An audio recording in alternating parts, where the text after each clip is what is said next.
الحمدللہ رب العالمین والصلاة والسلام علی سید الانبیاء والمرسلین اما بعد فاعوذ باللہ من الشیطان الرجیم بسم اللہ الرحمن الرحیم بڑی الصلاة والسلام علیک یا رسول اللہ وعلی آلک واصحابک یا حبیب اللہ الصلاة والسلام علیک یا نبی اللہ وعلی آلک واصحابک یا نور اللہ نویت سنت الاعتکاف۔ پیارے آقا صلی اللہ تعالیٰ علیہ وآلہ وسلم نے ارشاد فرمایا، تم اپنی مجلسوں کو مجھ پر درود پاک پڑھ کر آراستہ کرو گے، تمہارا مجھ پر درود پاک پڑھنا کل بروز قیامت تمہارے لیے نور ہوگا۔ صلو علی الحبیب صلی اللہ تعالیٰ علی محمد صلی اللہ تعالیٰ علیہ وسلم۔ اعوذ باللہ من الشیطان الرجیم بسم اللہ الرحمن الرحیم۔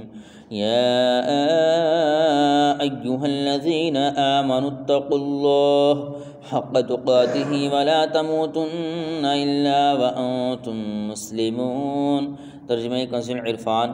اے ایمان والو، اللہ سے ڈرو جیسا اس سے ڈرنے کا حق ہے، اور ضرور تمہیں موت صرف اسلام کی حالت میں آئے۔ اتقوا اللہ، اللہ سے ڈرو۔ ارشاد فرمائے کہ اللہ عز و جل سے ایسا ڈرو جیسا ڈرنے کا حق ہے۔ اس سے مراد یہ ہے کہ بقدر طاقت اللہ تعالیٰ سے ڈرو۔ اس کی تفسیر وہ آیت ہے جس میں فرمایا گیا فاتقوا اللہ ما استطعتم۔ ترجمہ کنز العرفان، تو اللہ سے ڈرو جتنی طاقت رکھتے ہو۔ نیز آیت کے آخری حصے میں فرمایا کہ اسلام پر ہی تمہیں موت آئے۔ اس سے مراد یہ ہے کہ اپنی طرف سے زندگی کے ہر لمحے میں اسلام پر ہی رہنے کی کوشش کرو، تاکہ جب تمہیں موت آئے تو حالت اسلام پر ہی آئے۔ وَاعْتَصِمُوا بِحَبْلِ اللَّهِ جَمِيعًا وَلَا تَفَرَّقُوا وَاذْكُرُوا نِعْمَةَ اللَّهِ عَلَيْكُمْ إِذْ كُنتُمْ أَعْدَاءً فَأَلَّفَ بَيْنَ قُلُوبِكُمْ فَأَصْبَحْتُمْ بِنِعْمَتِهِ إِخْوَانًا وَكُنتُمْ عَلَى شَفَا حُفْرَةٍ مِّنَ النَّارِ فَأَنقَذَكُم مِّنْهَا كَذَلِكَ يُبَيِّنُ اللَّهُ لَكُمْ آيَاتِهِ لَعَلَّكُمْ تَهْتَدُونَ۔ ترجمہ کنز العرفان۔ اور تم سب مل کر اللہ کی رسی کو مضبوطی کے ساتھ تھام لو اور آپس میں تفرقہ مت ڈالو، اور اللہ کا احسان اپنے اوپر یاد کرو۔ جب تم ایک دوسرے کے دشمن تھے تو اس نے تمہارے دلوں میں ملاپ پیدا کر دیا، پس اس کے فضل سے تم آپس میں بھائی بھائی بن گئے۔ اور تم آگ کے گڑھے کے کنارے پر تھے تو اس نے تمہیں اس سے بچا لیا۔ اللہ تم سے یوں ہی اپنی آیتیں بیان فرماتا ہے تاکہ تم ہدایت پا جاؤ۔ وَاعْتَصِمُوا بِحَبْلِ اللَّهِ جَمِيعًا، اور تم سب مل کر اللہ کی رسی کو مضبوطی کے ساتھ تھام لو۔ اس آیت میں ان افعال و حرکات کی ممانعت کی گئی ہے جو مسلمانوں کے درمیان تفریق کا سبب ہو۔ چنانچہ ارشاد فرمائیں کہ تم سب مل کر اللہ عز و جل کی رسی کو مضبوطی سے تھام لو اور آپس میں فرقوں میں تقسیم نہ ہو جاؤ، جیسے یہود و نصارہ نے فرقے بنا لیے۔ صلح کلیت کا رد۔ یاد رہے کہ اصل راستہ اور طریقہ مذہب اہل سنت ہے، اس کے سوا کوئی راہ اختیار کرنا دین میں تفریق کرنا ہے، اور یہ ممنوع ہے۔ بعض لوگ یہ آیت لے کر اہل سنت سمیت سب کو غلط قرار دیتے ہیں۔ یہ سراسر غلط ہے، کیونکہ حکم یہ ہے کہ جس طریقے پر مسلمان چلتے آ رہے ہیں، جو صحابہ رضی اللہ تعالیٰ عنہم سے جاری ہے اور سنت سے ثابت ہے، اس سے نہ ہٹو۔ اہل سنت و جماعت تو سنت رسول و جماعت صحابہ کے طریقے پر چلتے آ رہے ہیں، تو سمجھایا تو ان لوگوں کو جائے گا جو اس سے ہٹے، نہ کہ اصل طریقے پر چلنے والوں کو کہا جائے گا کہ تم اپنے طریقے کو چھوڑ دو۔ یہ تو ایسے ہی ہے جیسے ایک خاندان اتفاق و اتحاد کے ساتھ صحیح اصولوں پر زندگی گزار رہا ہو، ان میں سے ایک فرد غلط راہ اختیار کر کے انتشار پیدا کرے تو اس جدا ہونے والے کو سمجھایا جائے گا، نہ کہ خاندان والوں کو بھی اتحاد ختم کر کے غلط راہ چلنے کا کہنا شروع کر دیا جائے۔ بعینی یہ صورتحال اہل سنت اور دوسرے فرقوں کی ہے۔ اصل حقیقت کو سمجھے بغیر صلح کلیت کی رٹ لگانا اور سب کو ایک ہی لاٹھی سے ہانکنا سراسر جہالت ہے۔ حبل اللہ کی تفسیر۔ حبل اللہ کی تفسیر میں مفسرین کے چند اقوال ہیں۔ بعض کہتے ہیں کہ اس سے قرآن مراد ہے، چنانچہ مسلم شریف میں ہے کہ قرآن پاک حبل اللہ ہے، جس نے اس کی پیروی کی وہ ہدایت پر ہے، اور جس نے اسے چھوڑا وہ گمراہی پر ہے۔ حضرت عبداللہ بن مسعود رضی اللہ تعالیٰ عنہ نے فرمایا کہ حبل اللہ سے جماعت مراد ہے، اور فرمایا کہ تم جماعت کو لازم کر لو کہ وہ حبل اللہ ہے اور جس کو مضبوط تھامنے کا حکم دیا گیا ہے۔ جماعت سے کیا مراد ہے؟ یاد رہے کہ جماعت سے مراد مسلمانوں کی اکثریت ہے، یہ نہیں کہ 3 آدمی مل کر جماعت المسلمین نام رکھ لیں اور بولیں کہ قرآن نے ہماری ٹولے میں داخل ہونے کا کہا ہے۔ اگر ایسا ہی حکم ہے تو پھر کل کوئی اپنا نام رسول رکھ کر بولے گا کہ قرآن نے جہاں بھی رسول کی اطاعت کا حکم دیا ہے اس سے مراد میری ذات ہے، لہٰذا میری اطاعت کرو۔ اعوذ باللہ من جہل الجاہلین، میں جاہلوں کی جہالت سے اللہ تعالیٰ کی پناہ مانگتا ہوں۔ وَاذْكُرْ نِعْمَتَ اللَّهِ عَلَيْكُمْ، اور اللہ کا احسان اپنے اوپر یاد کرو۔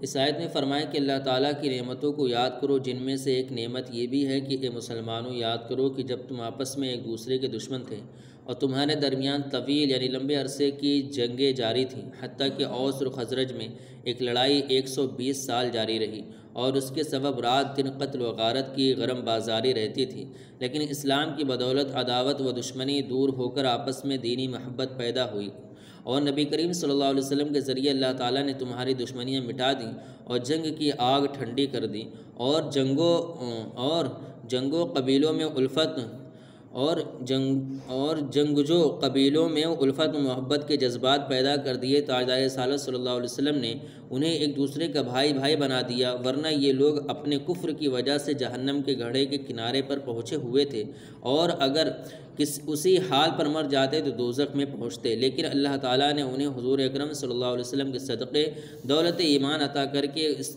تباہی سے بچا لیا۔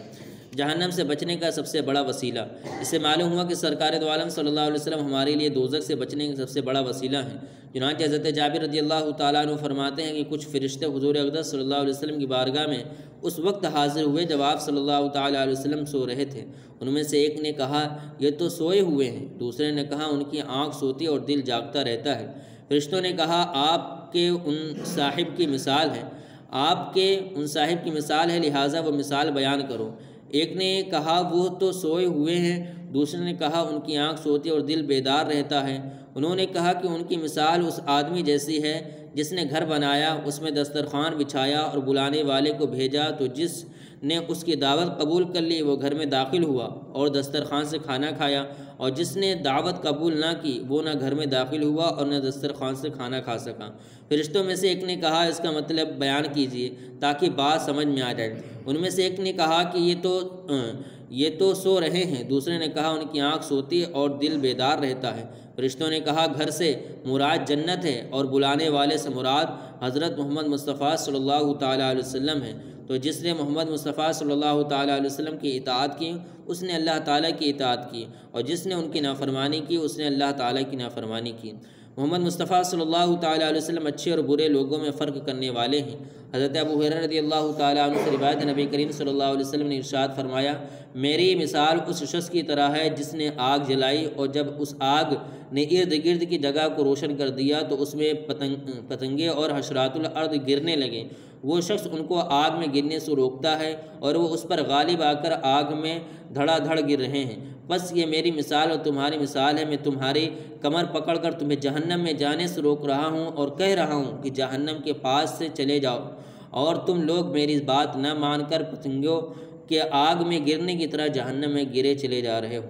سب سے اعلیٰ نعمت، اور یہ بھی معلوم ہوا کہ حضور اقدس صلی اللہ تعالیٰ علیہ وسلم رب کریم عز و جل کی سب سے اعلیٰ نعمت ہیں۔ آیت کے شروع میں فرمایا کہ اللہ تعالیٰ کی نعمت کو یاد کرو، اس سے معلوم ہوا کہ اللہ عز و جل کی نعمتوں کو یاد کرنا اور ایک دوسرے کو یاد دلانا بہت عمدہ عبادت ہے۔ لہذا حضور اقدس صلی اللہ تعالیٰ علیہ وسلم کی یاد کے لیے جو محفلیں منعقد کی جاتی ہیں، خواہ وہ میلاد شریف کی ہو یا معراج کی ہو یا کوئی اور، وہ سب بہت عمدہ ہیں اور حکم الہی پر عمل ہی کی صورتیں ہیں۔ صلو علی الحبیب صلی اللہ تعالیٰ علیہ